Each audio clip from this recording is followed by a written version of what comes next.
preserved my youth. Not only did it capture my goals, it told me the truth. Conversate for a few, cause in a few. I let them know we missing you. The love is unconditional. Wave your hands across the land if we family. We got a world premiere right here, now get lost. So off we go, let the trumpets blow. And hold on, because the driver of the mission is a pro. So this, I was thinking about some of this ahead of us getting on and in preparation for this conversation. And I thought, oh my goodness, these are conversations we could spend a week talking about, really. And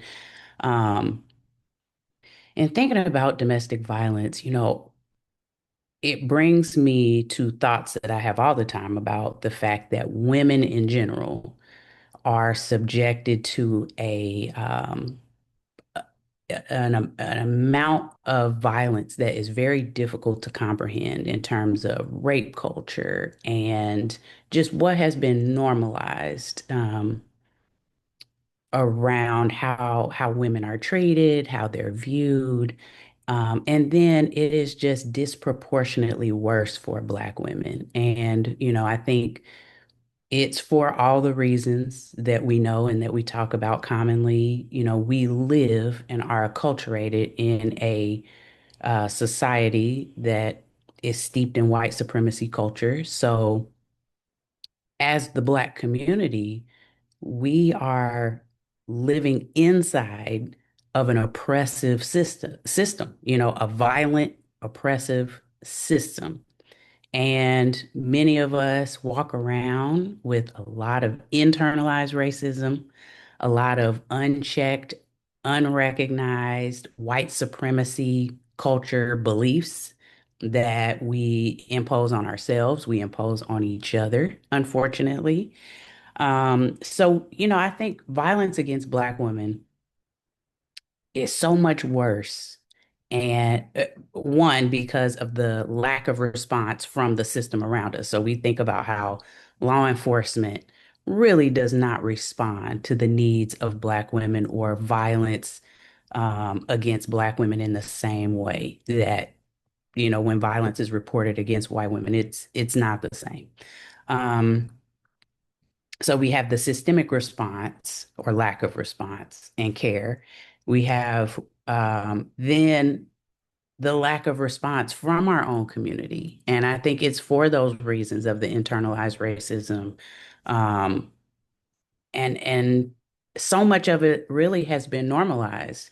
When I think about many of the stories that come out, I think about even my own upbringing, which was not a bad upbringing. I had a great upbringing, great childhood, parents who loved me and all those things. But I remember the times when I was a little girl, even hanging around my older uncles and cousins and family, and the times when I could feel maybe an older man looking at me a way that made me feel really uncomfortable. And I see LaFonda nodding her head because if you let any Black woman tell you a story about being a little girl, they can recall a time where they saw an older man, could be an older Black man too, looking at them in a way where they immediately knew they were not safe, that they were vulnerable.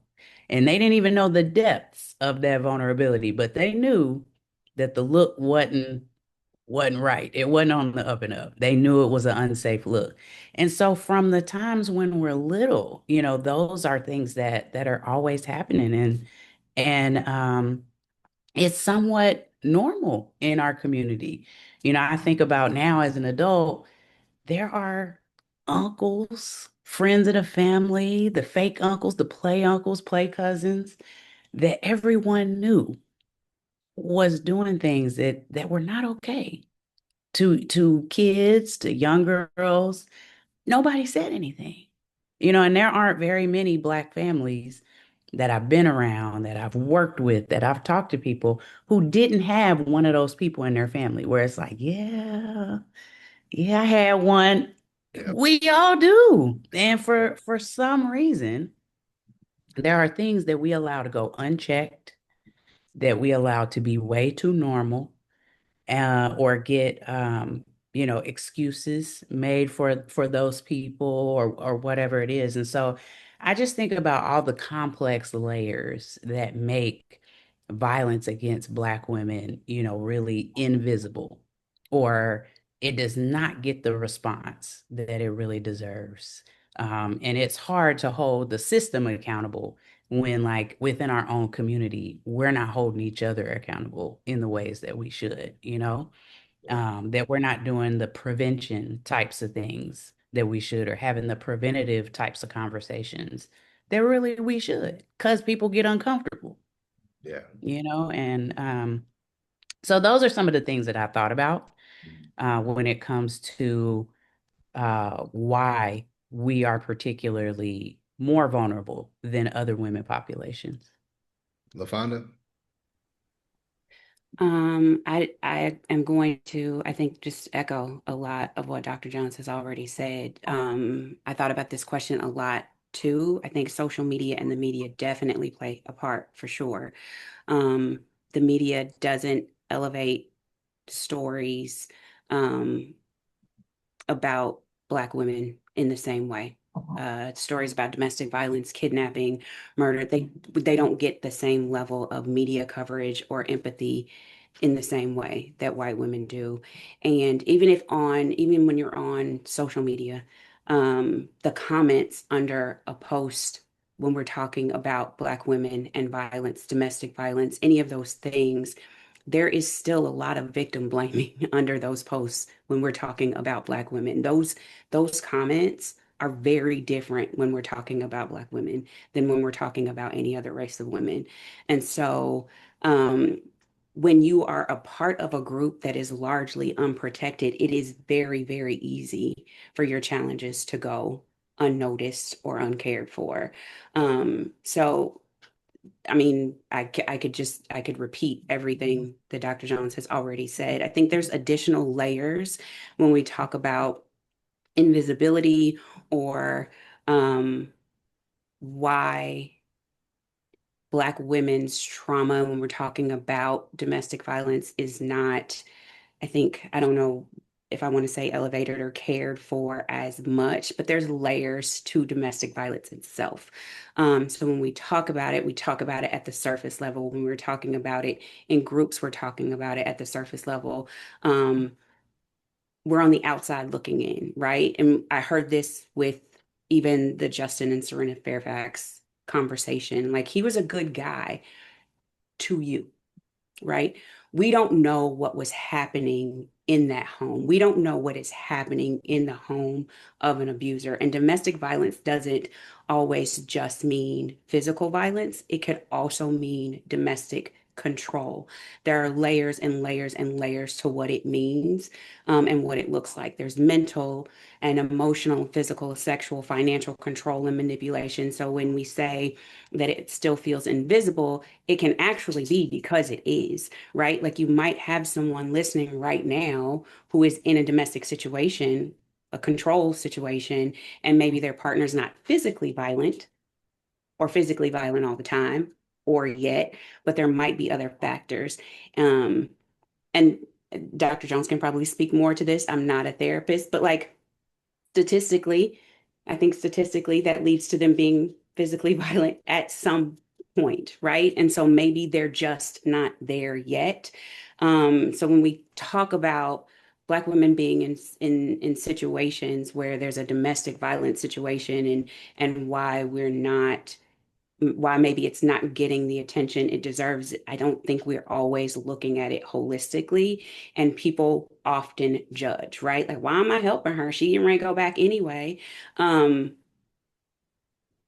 she's just she might be just going back, but we don't know the circumstances that dictate why she's going back.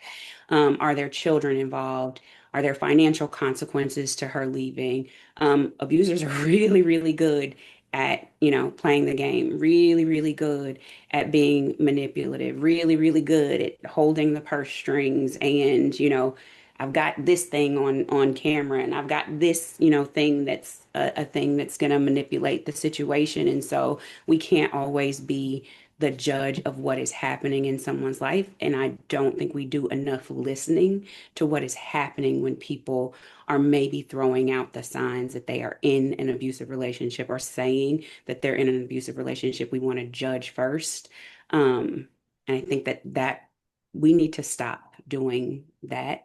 Um, and then sometimes we get to a place where, like we are now, it's too late. And by then we're saying, but he was such a great guy and we didn't see this coming. And sometimes you have people around you, you have the friends, like Dr. Jones was saying, that like you did see this coming. You saw the signs, but you weren't the friend that was willing to hold that person accountable. There are people around you. You got the creepy friend that gets a little too handsy with women, and everybody's like, well, that's just such and such. And we can't do anything about it, but you can do something about it. You just have gotten to the place where I think we're unwilling to say things, but then we get to a situation like this where we don't want to be in a place where we're like, we could have prevented this thing from happening.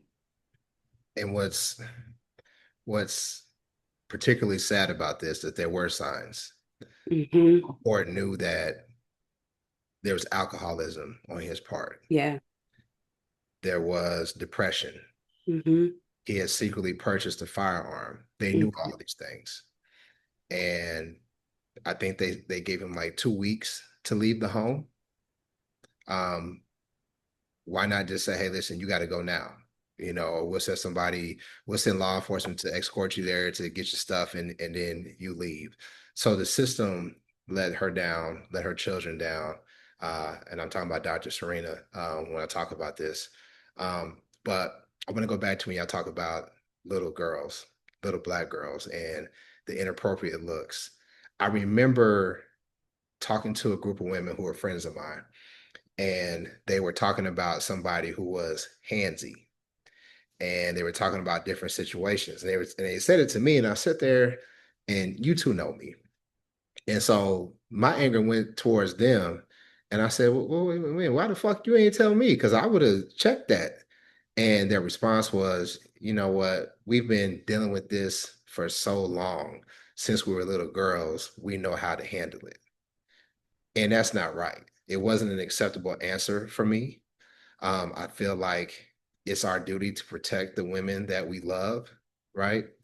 And there are some times when you do get frustrated. I've had family members who have been in, violent relationships where they were harming each other, and you tried to step in to defend, and next thing you know, they tag teaming you, right? I've literally been in that type of situation.